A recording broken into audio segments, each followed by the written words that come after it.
부산청년대학부 식구님 여러분 안녕하세요. 네, 저는 부산청년대학부 담당 그리고 부산학사장을 맡고 있는 고유미입니다. 반갑습니다. 네, 여러분들 건강하게 잘 지내고 계시죠? 얼굴 본 지가 너무 오래돼가지고 얼굴 다 까먹을 것 같아요.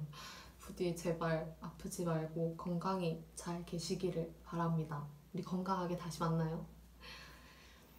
이번 주부터는 여러분들과 조금 더 다가가고 싶어서 유튜브 영상을 올리게 되었습니다. 앞으로는 좀 더 준비해가지고 유튜브 라이브 영상도 라이브 방송도 준비하려고 하는데요. 여러분들의 많은 관심과 사랑 부탁드리겠습니다. 네, 오늘은 힘을 빼면 비로소 보이는 것들이라는 주제를 가지고 효정 보고를 드리려고 합니다. 어떤 이야기들이 담겨져 있을지 궁금하시죠? 그러면 지금 당장 보도록 하겠습니다. 이야기를 하기 앞서서 먼저 제가 유치원부터 고등학교 때까지 함께 다닌 친구가 있어요. 그 친구 한 명을 소개하고자 하는데요. 이 친구 별명이 꼬꼬예요. 그래서 꼬꼬라고 부르도록 하겠습니다. 최근에 진짜 오랜만에 이 친구랑 연락을 했어요. 네. 그리고 문득 이 친구가 또 보고 싶기도 했고 또 어떻게 잘 지내고 있는지 궁금하기도 했고 그래서 제가 먼저 연락을 했는데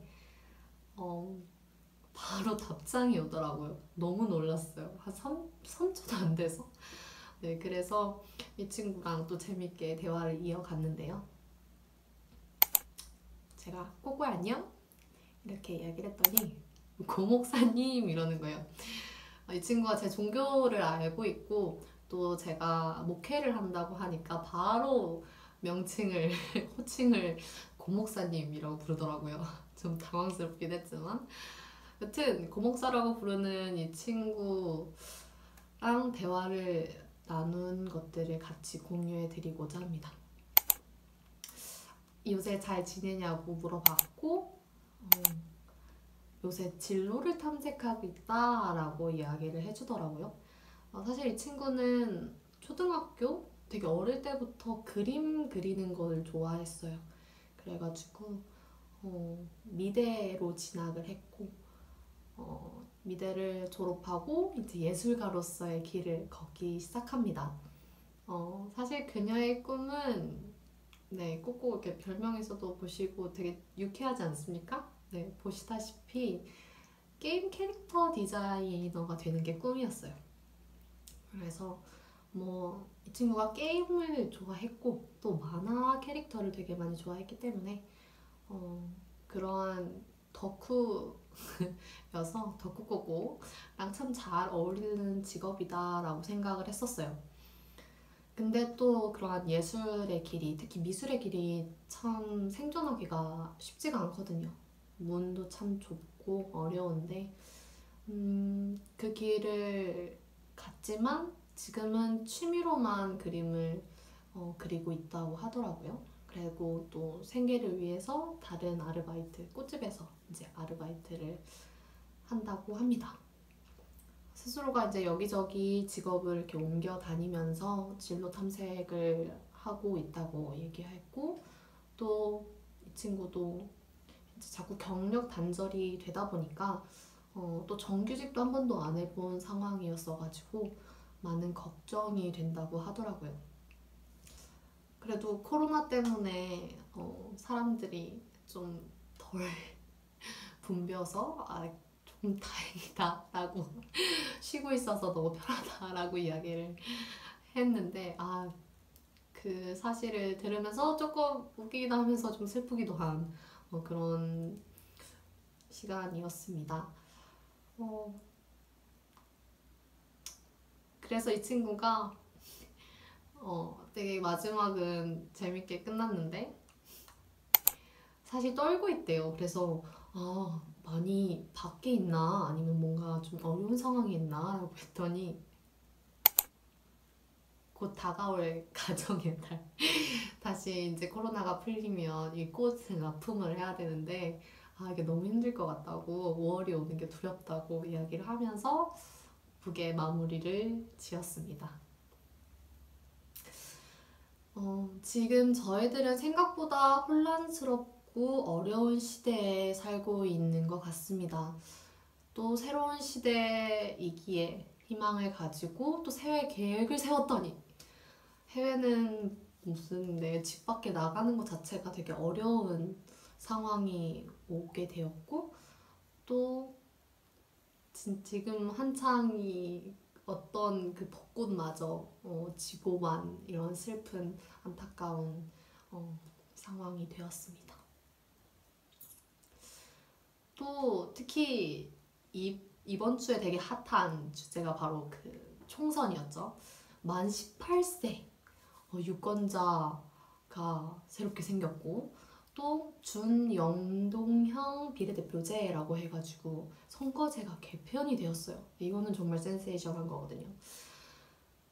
근데 그 본래 취지에 맞지 않게 딱 개표를 해보니 소수정당은 오히려 더 찾아보기가 어렵고 오히려 don가 서로 그게 양당으로 갈리는 이런 모습들을 보이면서 참 마음이 씁쓸했었던 것 같아요. 또 청년 일자리가 조금 많이 생기나 싶더니 코로나19가 발생이 되면서 경제 대공황 시절보다 더 어려운 경제 위기가 앞으로 올 거다라는 그런 예측마저 오고 있는데요. 많은 국가적인 그리고 세계적인 팬데믹 속에서 우리들의 앞날이 더욱더 걱정되는 시기인 것 같습니다.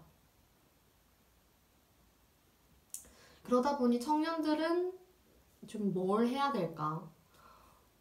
또 막상 무언가 하려고 하니까 막막하고 또 계획을 세워봤자 뭔가 의미 없는 거 아닌가 좌절하기도 하고 또 아무것도 할 수 없어서 또 무기력하기도 하고 그래서 그냥 이불 속으로 들어가자 라고 하고 있지 않은지 물어보고 싶습니다. 또 격렬하게 아무것도 하고 싶지 않다 라는 그런 생각들이 머릿속에 가득 차고 있지 않은지 묻고 싶지만 또 한편으로는 떡볶이는 먹고 싶지 않을까 라는 생각이 듭니다. 어떻게 잘하냐고요? 사실 며칠 전까지만 해도 그게 제 모습이었어요. 부끄럽긴 하지만 솔직히 고백을 한다면 미완성한 인간으로서 지금의 이 시기가 저도 너무나 힘듭니다. 다른 사람의 그 힘듦을 보는 것도 마음이 아프고요. 또 내가 할 수 있는 게 없다라는 생각 때문에 또 그걸 또 확인하는 것 같아서 또 전혀 예상치 못한 일들이 계속 발생이 되고 또 그러한 새로운 환경 속에서 전체를 위한 계획을 짜야 되는 입장이어가지고 너무 어렵기만 합니다. 사실 그래서 아무것도 하기 싫었던 적도 있고 진짜 이불 속에 들어가서 하루 종일 자자라고 마음 먹고 있었던 때도 있는데 그런 제가 이불 밖으로 그리고 여러분들 앞에 이렇게 나오게 된 계기는 제 앞에 문득 어떤 책 한 권이 있었고 그 책 한 권을 무심코 집어들었고 딱 펼쳤는데 어떤 말씀을 하나 읽었어요. 바로 이 책인데요. 여기부터 같이 읽어볼까요? 오늘날의 젊은이들은 아픔이 많습니다. 다른 사람과 비교해 자신이 못나고 가진 것이 없다고 한탄할 수도 있습니다. 그래서 포기해버릴까 하는 자포자기의 심정이 문득 고개를 들고 자신을 돌아보기보다는 다른 사람을 탓하거나 시대를 원망하기도 합니다. 하지만 처해 있는 상황이 어렵고 힘들수록 처음으로 돌아가야 합니다. 그리고 여기에 그것들을 이기는 방법은 뜻을 세우는 것입니다. 하는 문장들이 제 가슴에 콱콱 박히더라고요.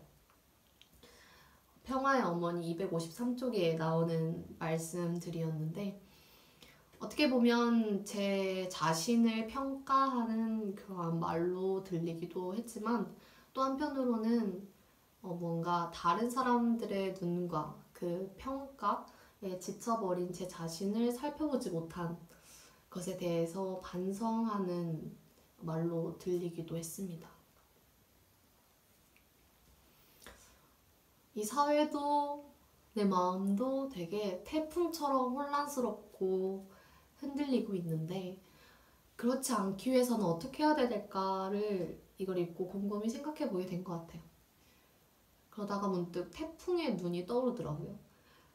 고요한 그 태풍의 눈 속에 들어가면 이 일도 잘 극복할 수 있지 않을까 하는 생각이 들면서, 나에게 있어서 태풍의 눈이란 어떤 존재일까? 어떤 것일까? 라고 생각을 해보게 되니까 아까 읽었던 그 뜻, 마음의 중심이라는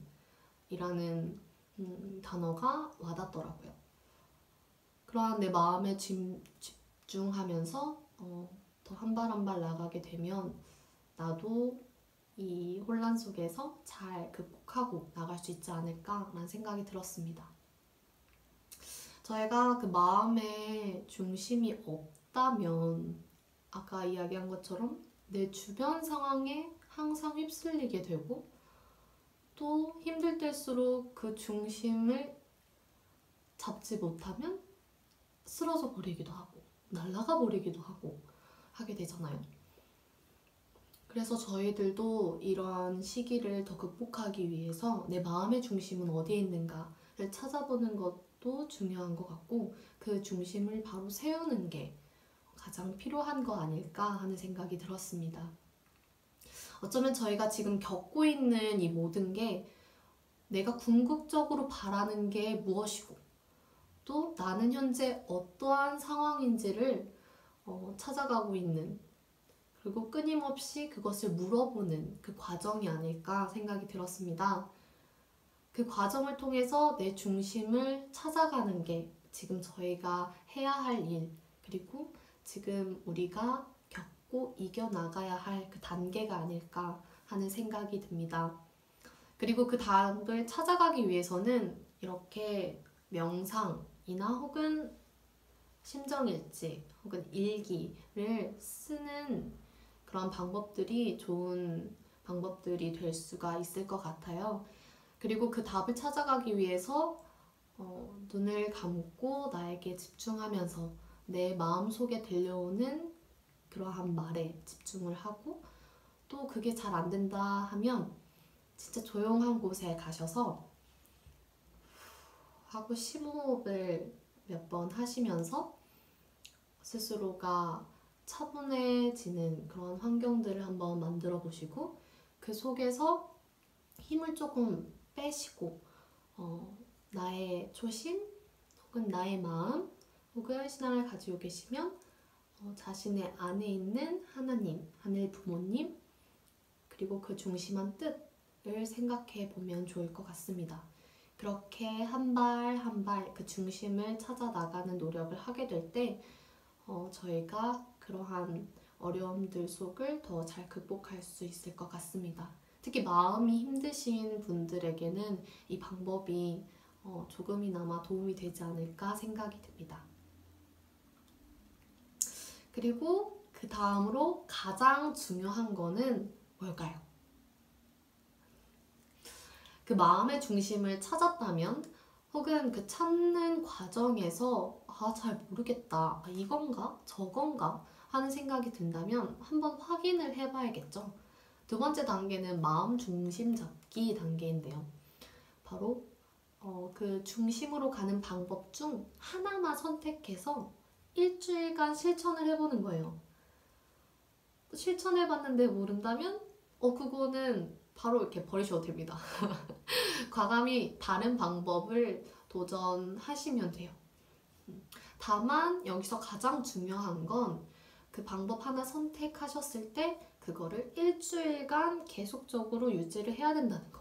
그래서 되게 소소한 내용이어도 괜찮고요. 막 거창하고 큰 거 아니어도 됩니다. 일주일간 잘 유지할 수 있고, 또 스스로가 마음의 중심을 찾는 데 도움이 될 것 같다 하는 거를 하나 선택하시면 될 것 같아요. 그리고 일주일간 지속해 보는 거예요.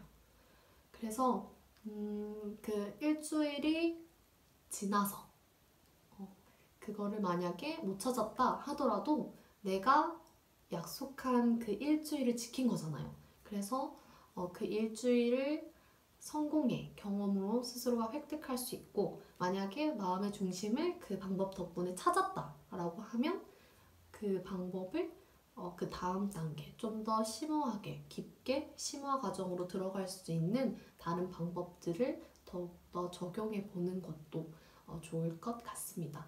그렇게 한 발짝 한 발짝 힘내지 말고 힘 빼면서 가보고 자연스럽게 자신의 삶 속에서 그러한 과정들을 겪어 나가시면 좋겠습니다. 그래서 예쁘죠? 저는 이번 주 이러한 깨달음을 바탕으로 이번 주에서 다음 주, 다음 이 시간까지 하나의 도전을 해보고자 합니다. 먼저 제 안에 있는 그러한 목표는 매일 명상 10분 하기. 그리고 부산 청년대학부 식구님들이 정말 많이 계신데 그 식구님들을 위해서 한 명 한 명 이름을 부르면서 호명기도 드리기를 내적 목표로 삼았고, 외적 목표로는 이제 매일매일 일기 쓰기, 심정일지 쓰는 거, 그리고 다음 주 영상을 제작하기 위해서 준비하기를 목표로 삼아 보았습니다. 이렇게 힘을 빼면 비로소 보이는 것들이라는 주제로 제 요정 보고를 드렸는데요. 우리가 때로는 힘내라는 말을 정말 많이 하지만 때로는 그러한 긴장 상태 혹은 너무 힘내야 될 것 같아서 어려운 상황이라면 잠시 힘을 빼시고 내가 지금 어떠한 상황이고 또 어디를 향해 가고 있는지를 되돌아보는 시간을 가지면 좋지 않을까 하는 마음으로 이 주제를 가져와 봤었고요. 그러한 걸 바탕으로 내 마음의 중심을 어떻게 잡는지, 어떻게 찾는지 한번 경험을 해보시고, 그러한 경험을 바탕으로 여러분들의 마음의 중심 잡는 방법을 많이 다른 사람들에게도 공유해 주셨으면 좋겠습니다. 그렇게 될 때 저희가 중심 잡고 어떤 환경, 어떤 어려움 속에서라도 잘 극복하고 나갈 수 있을 것 같고요. 그런 하나의 시도로서 이번 한 주를 함께 도전해보는 건 어떨까요? 네, 이번 주의 효정 보고는 이렇게 마치고요. 다음 주는 하늘 부모님을 중심한 뜻은 어떻게 세우는가? 이거 되게 궁금하지 않으세요? 네, 이 주제를 가지고 다음 주 제 효정 보고를 이어가려고 합니다. 다음 주에 어떤 에피소드들로 함께 돌아오게 될지 궁금하신 분들은 구독과 좋아요 눌러주시고요. 다음 주 이 시간에 함께 만났으면 좋겠습니다. 네, 그럼 다음 주에 만나요. 안녕!